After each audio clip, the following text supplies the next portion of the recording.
Rajasthan is positioned as the number one state of the nation with maximum renewable energy generation. The Economic Times Renewable Energy Conclave Rajasthan, an initiative of ET government hosted by Rajasthan Renewable Energy Corporation Limited and the Rajasthan Rajya Vidyut Prasan Nigam Limited, was a conference that had an expo, the launch of new energy portal, signing of MOUs, roundtable discussions and business-to-business meets, all revolving around the renewable energy growth trajectory in Rajasthan. This event has brought together government officials, industry leaders and investors in the state's RE space, all on the same platform to deliberate upon the opportunities and challenges in the progress of Rajasthan to become the renewable energy capital of the world. Economic Times Renewable Energy Conclave. Our gratitude to the host partners Rajasthan Renewable Energy Corporation Limited and Rajasthan Rajya Vidyut Prasan Nigam Limited. Our presenting partner Greenko, our gold partner Punjab National Bank, our silver partners Acme, O2 Power, SIDBI, Torrent Power and Ayana. Our supporting partners Avada and Renew. Our PSU partners SJVN India Oil Corporation, THDC India Limited. Our banking partners AU Small Finance Bank and State Bank of India. Our telecast partner ET Now. Our radio partner Radio Mirchi. And this is an initiative of ET government.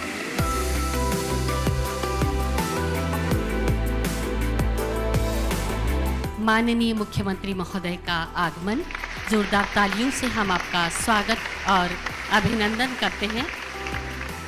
दीप प्रज्वलन की रस्म अदायगी।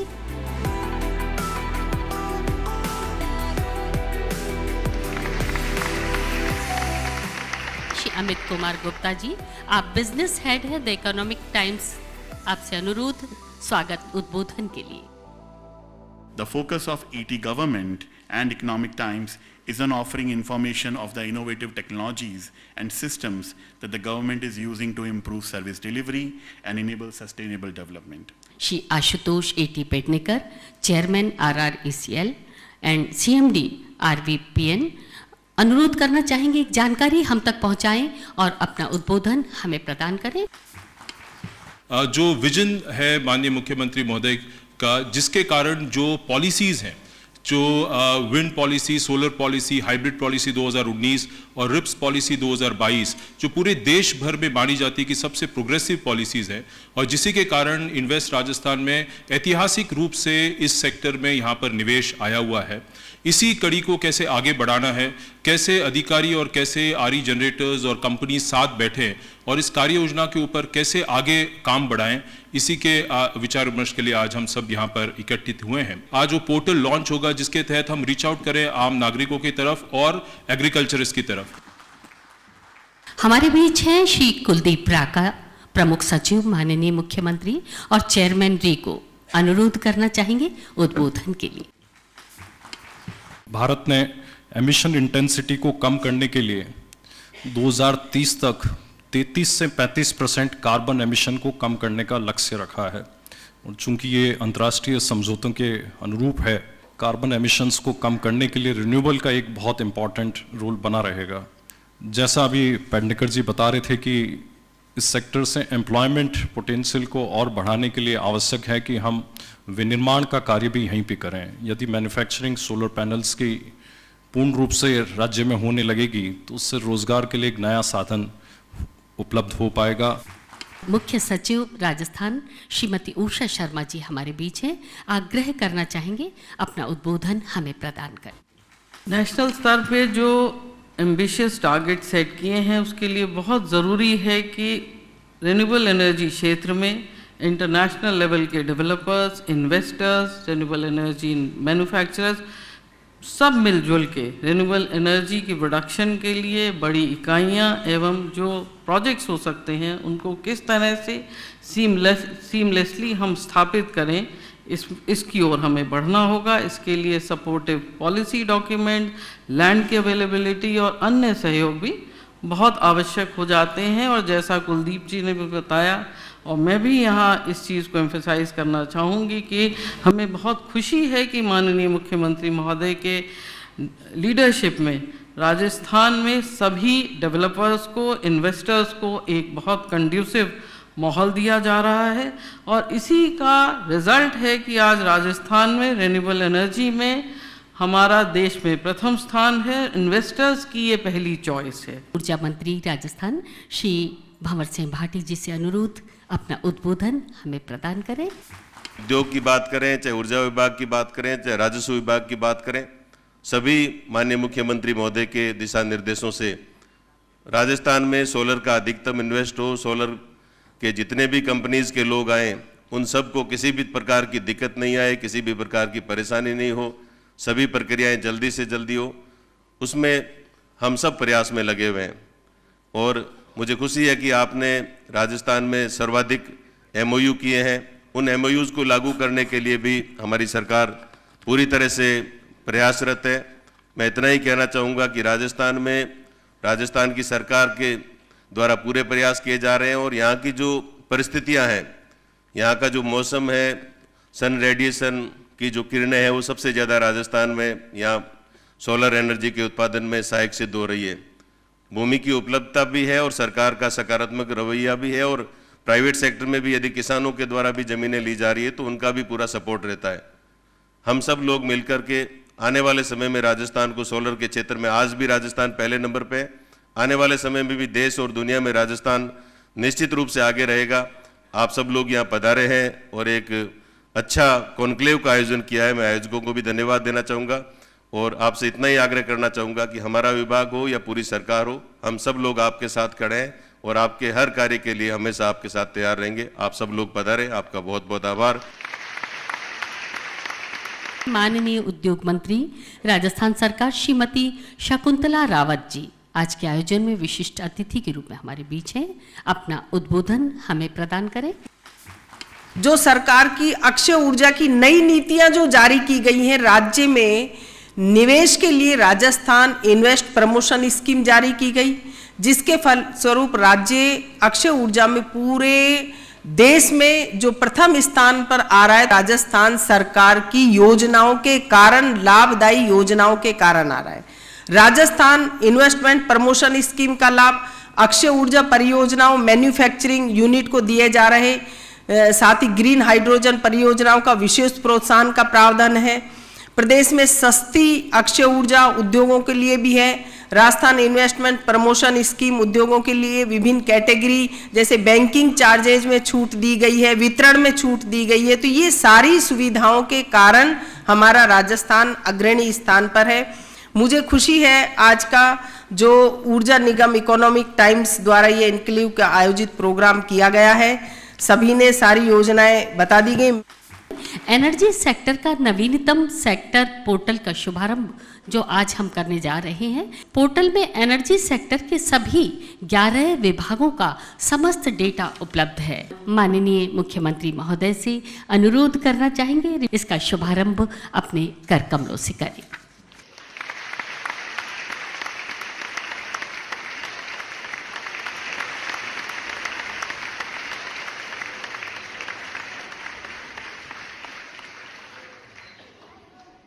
MOU का आदान प्रदान होना है। राज्य में इन्वेस्ट राजस्थान समिट के अंतर्गत निवेशकों को बढ़ावा देने के क्रम में MOU हस्ताक्षरित किए जाने हैं और इस क्रम में MOU के नए प्रस्ताव प्राप्त हुए। Chairman RREC Shri Ashutosh AT Pednekar ji से अनुरोध करना चाहेंगे और टोरंटो पावर लिमिटेड प्रतिनिधि आपसे भी अनुरोध करना चाहेंगे इस MOU के आदान प्रदान के लिए।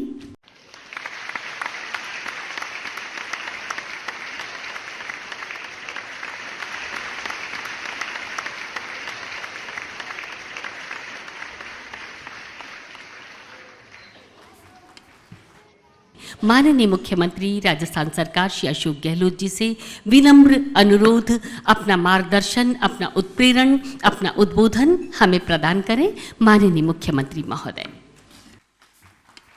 99 में मैं जब CM बना तब हम लोगों ने पहला विंड एनर्जी का शुद्ध लोन के माध्यम से लगाया था प्लांट जैसलमेर के अंदर।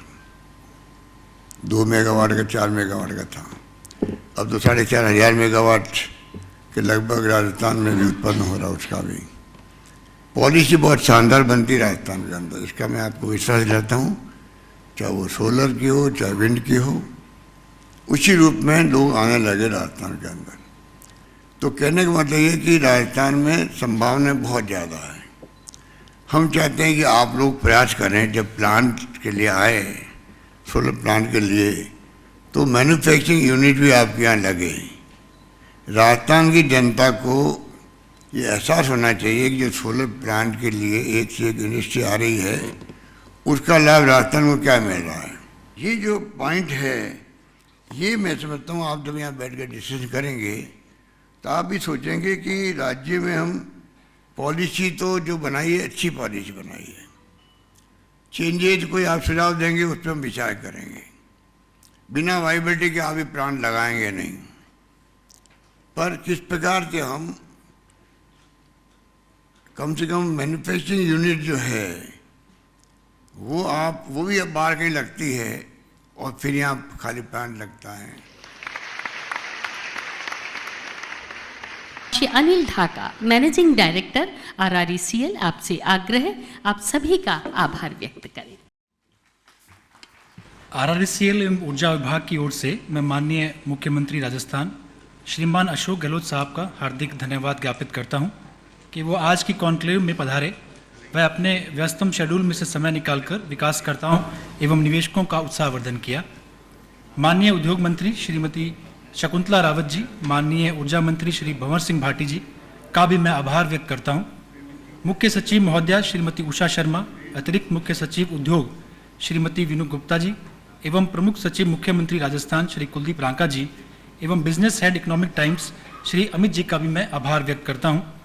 आज कॉन्क्लेव में उपस्थित सभी केंद्रीय उपक्रमों के वरिष्ठ अधिकारीगण, विकासकर्ता, निवेशकों, अन्य हितधारकों का भी धन्यवाद कि वे आज दिन भर विचार मंथन कर अक्षय ऊर्जा क्षेत्र के विकास हेतु उपयोगी विचार साझा करेंगे। अंत में मैं उपस्थित मीडियाकर्मी, आयोजक एवं अतिथिगण को भी उनके सहयोग हेतु धन्यवाद देता हूँ। बहुत बहुत आभार।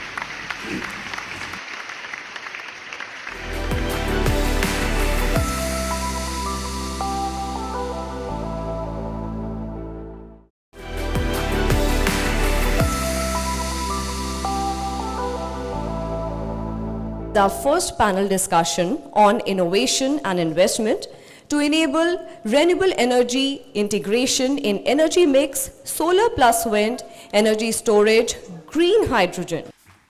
If you broadly look at the current energy mix that India has, it's primarily dominated by coal and hydro. I will try to discuss some of the challenges and opportunities that we see in this space. The gamut of what we are trying to do is huge. It's an effort which everyone has to put in. There's opportunity for everyone here.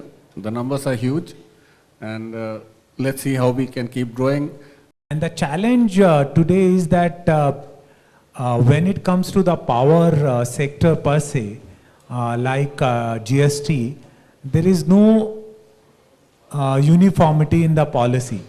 And every state looks it from their own perspective, then looking it from the country's interest.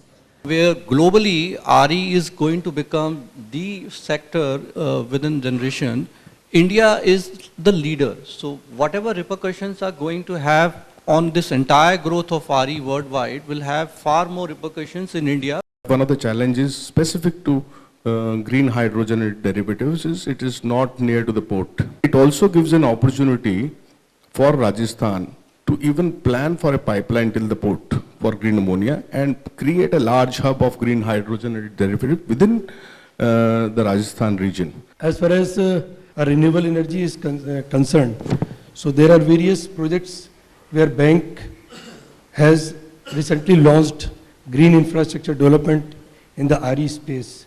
Because any project, whatever, cannot be succeeded without the help of banking sector. We have a solution for everybody.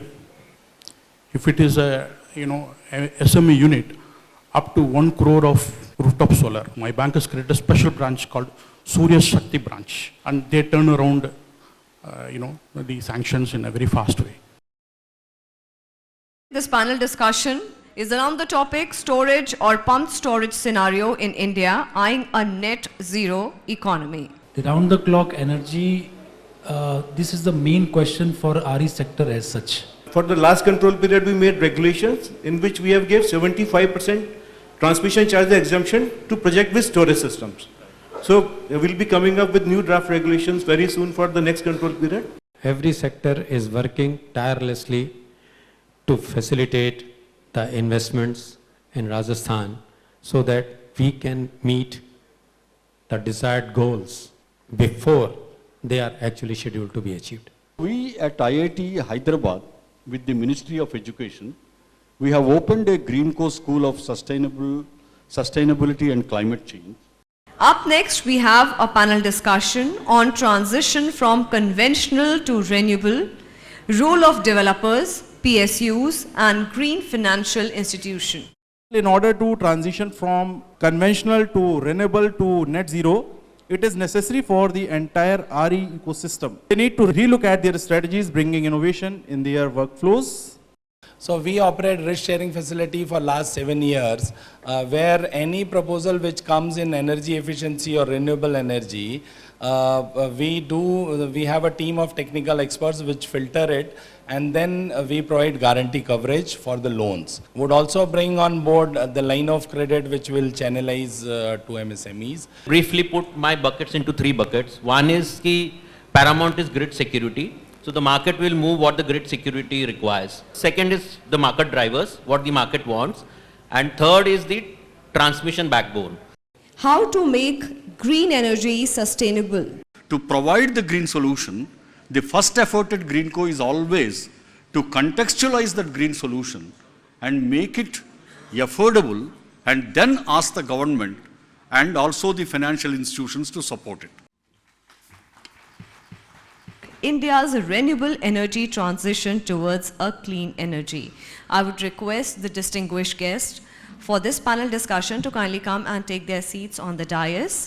Natural gas can be one of transition fuel for decarbonization process, and in this field, GAIL India Limited is already working on, and last to last year we had started blending of hydrogen at one of its city gas distribution company, which is in Indore, and there we did 2% of hydrogen blending with the natural gas, and so far now we have a very good result of that. At present, the total capacity, if we add all these resources, is around 177 or that much gigawatt. And those projects which are in pipeline or under tender, if you add everything, it's around 290 gigawatt. So progress-wise, we are at a good pace, and balance 210 gigawatt we have already being planned. For that, the transmission lines are already being planned. So that way, the planning is already being done. The only thing is whether we have the demand, whether our distribution companies are ready to pay, and as rightly pointed out, this is an infirm power. So how to manage that? So there we need to have some kind of storage. So storage could be pumped storage. There is a virtual keynote address by Mr. R.K. Vishnoi, Chairman and Managing Director, NHPC Limited and THDC Limited. As per the mission, we have to achieve quite a good capacity of green hydrogen production by year 2030. And if you see that there is a great potential in this field, and we now have decided to be a part of that that initiative of the government, and we will not only try to use this capacity for the in-house consumption, this renewable energy capacity, but also for the green hydrogen generation. We are heading into the last panel discussion of this conclave. Everybody is now talking about the next phase of renewable energy in India. It can be a surprise to the people that from 1988 we have generated 2000 megawatt. Now our capacity of generation is 2091 megawatt. It is a hurdle, and we have to grow and energy demand of the country is growing. So we have tried to shift to the model. Will primarily be the hydro generation company. We are trying to generate hydro project even abroad also. And let's close this ceremony with the promise that we will meet again some other day, some other place. Thank you so much.